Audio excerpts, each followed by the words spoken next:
ng liham. Ang pinakamakulit na girlfriend mo sa balat ng radyo. Isang magandang morning sa inyong lahat! Ako pa rin po nag-iisang girlfriend mo sa radio. My name is Lindsay. Makulit pero may puso, handang makinig sa mga kwento mo. Alam mo, feeling ko kailangan mo na siyang iwan kasi it doesn't make sense. Ang kwento sa lihim ng liham.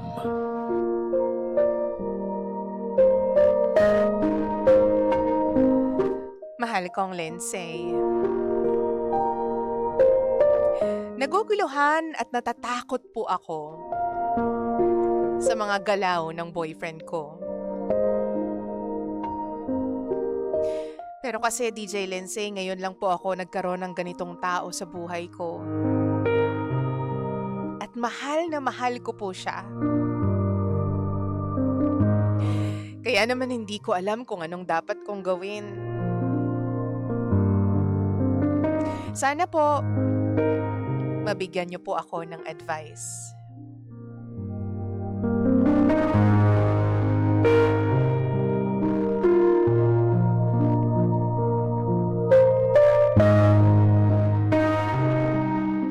Lindsay, sobrang close po kami ng ate ko. Siya yung ate na kung umasta, akala mo nanay din. Parang dalawa na nga yung nanay ko sa bahay. Very matured, very seryoso sa buhay, at grabe po yung guidance niya sa amin ng boyfriend ko. Single si ate, kaya naman grabe siya magpayo pagdating sa love life. Marami pong nagsasabi na hindi kami nagkakalayo ng hubog at itsura ng ate ko. Para daw kaming kambal from a distance.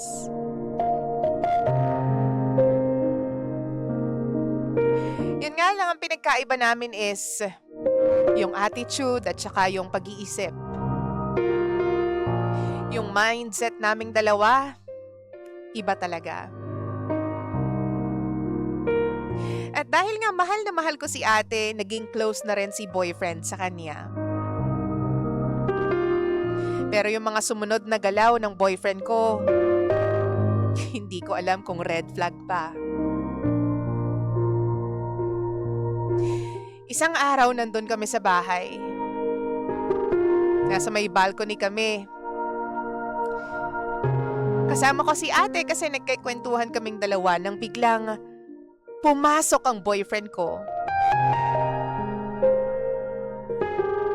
Nagulat ako kasi imbes na ako yung una niyang lapitan, kay ate siya lumapit at hinawi ang buhok ng ate ko. Sabay sabing, "Sorry, ang tagal ko, baby." Paglingon ng ate ko, nagulat yung boyfriend ko kasi akala niya ako yun. Parehas kasi kaming nakatalikod.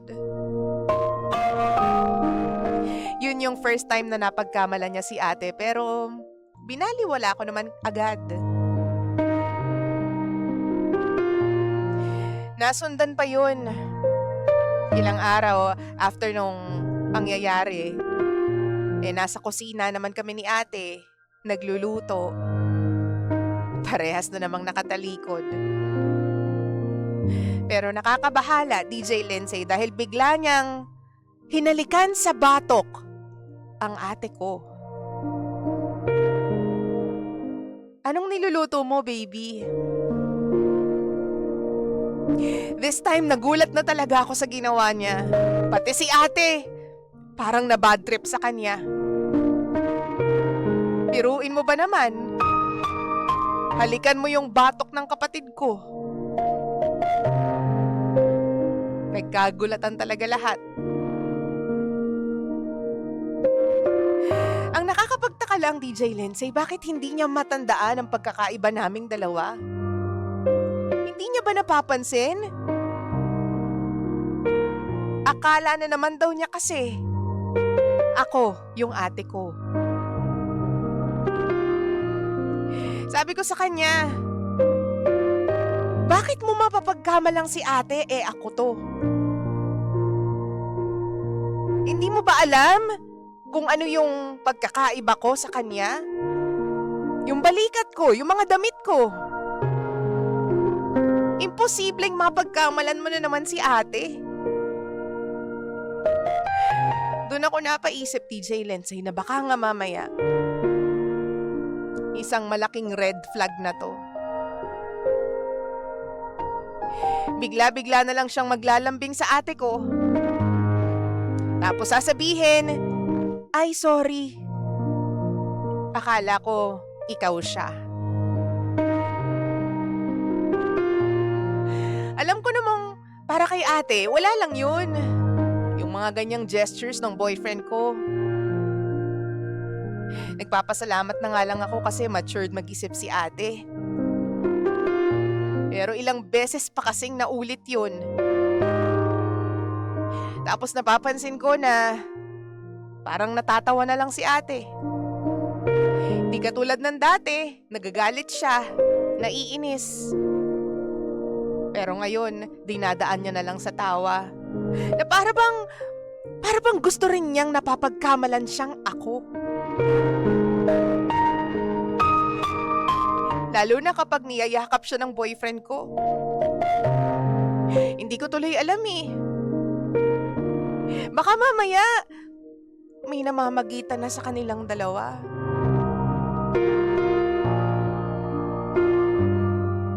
Pasimple lang yung boyfriend ko. Kunwari, akala niya si ate.